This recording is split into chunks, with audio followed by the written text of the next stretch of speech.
سیدنا انس بن مالک رضی اللہ عنہ سے روایت ہے کہ نبی مکرم صلی اللہ علیہ وسلم نے ارشاد فرمایا، جو بھی نوجوان کسی بوڑھے شخص کی یا اس سے عمر میں جو زیادہ ہو اس کی تعظیم کرتا ہے نا،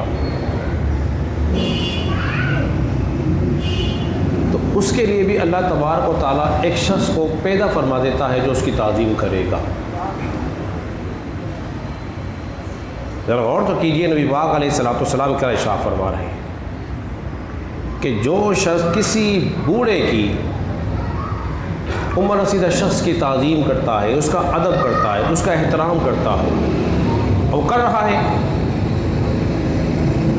تو جب یہ شخص بوڑھا ہو جائے گا نا جو کر رہا تھا، تو اس کے لیے بھی اللہ تبارک و تعالیٰ ایک بندے کو ایسے ہی مقرر فرما دے گا کہ وہ بھی اس کی ایسے ہی تعظیم، اس کا ادب اور احترام کرے گا۔ اور یہ ایک وعدے کی طرف اشارہ کیا ہے نبی پاک علیہ الصلوۃ والسلام نے۔ مفتی احمد یار رحیمی صاحب فرماتے ہیں، جس شخص نے، جس نوجوان نے کسی کا ادب اس لیے کیا کہ مجھ سے عمر میں بڑا ہے،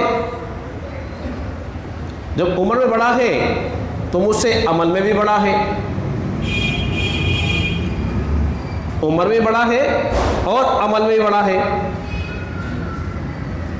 چونکہ یہ اسلام میں پہلے آیا ہے، یا یوں سمجھ لیجئے کہ مجھ سے پہلے نمازیں پڑھتا ہے، میری عمر 20 سال کی ہے، اس کی 50 سال کی ہے، تو 30 سال کی نمازیں اس کے نامہ اعمال میں زیادہ ہیں، تو وہ اس کا ادب و احترام کرتا ہے۔ تو اب اشارہ یہ ہو رہا ہے، جب کوئی بندہ اس کی تعظیم اور توقیر کرے گا نا، اس کا ادب کرے گا، تو جان تو اس کا ادب تو ہوگا ہی، لیکن ساتھ ساتھ اللہ تبارک و تعالیٰ جو ہے اس کی زندگی میں برکتیں بھی عطا فرمائے گا، اس کی زندگی میں برکت ہو رہی ہے، اور اللہ تبارک و تعالیٰ اس کو مال و دولت بھی عطا فرمائے گا، عزت بھی ہوگی، برکت بھی ہوگی اور مال و دولت بھی عطا فرمائے گا۔ اور فرماتے ہیں اس کی ایک مثال آپ کے سامنے یہ موجود ہے کہ انس بن مالک رضی اللہ تعالیٰ عنہ جو تھے 10 سال حضور کی خدمت میں رہے، 10 سال، یعنی کہ گویا انس بن مالک رضی اللہ تعالیٰ عنہ نے 10 سال حضور کا ادب کیا، 10 سال حضور کی تعظیم کرتے رہے، 10 سال تک حضور کی خدمت کرتے رہے۔ پھر برکت دیکھی کیا ہوئی کہ برکت یہ ہوئی کہ آپ کی عمر شریف جو تھی نا 103 سال ہوئی، 103 سال، اور اولاد 100 کے لگ بھگ آپ کی اولاد ہوئی، اور سینکڑوں آپ کے شاگرد رہے جنہوں نے آپ سے روایتیں نقل کی۔ یہ فرماتے ہیں یہ وعدہ ہے نبی پاک علیہ الصلوۃ والسلام کا، اور یہ اس کی جیتی جاگتی تصویر ہے کہ اگر ہم آج اپنے بڑوں کا ادب کریں گے تو کل کوئی ہمارا بھی ایسے ہی ادب کرے گا۔ آج ہم اپنے بڑوں کی قدر کریں، عمر کے لحاظ سے،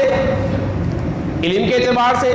جب کریں گے تو انشاءاللہ تو تعالیٰ اس کے ہمیں فوائد دنیا میں بھی اور آخرت میں بھی حاصل ہوں گے۔ لیکن اگر کسی نے اپنے بڑے کی قدر نہ کی، وہ بڑے سے مراد اس کا خاندان کا بڑا ہو، اس کا والد ہو یا اس کے والدین ہو، اگر ان کو ایذا دی، تکلیف پہنچائی، ان کے ساتھ اچھا سلوک نہ کیا، تو پھر ہمارے ساتھ بھی اچھا سلوک نہیں ہوگا۔ جو جیسا کرتا ہے وہ ویسا بولیے بھرتا ہے۔ تو اب ہم اچھا کریں گے تو انشاءاللہ تبارک و تعالیٰ ہمارے ساتھ کیا ہوگا؟ اچھا ہوگا۔ اللہ رب العزت کی بارگاہ میں دعا کرے کہ اللہ تبارک و تعالیٰ ہم سب کو سمجھنے اور عمل پیرا ہونے کی توفیق عطا فرمائے۔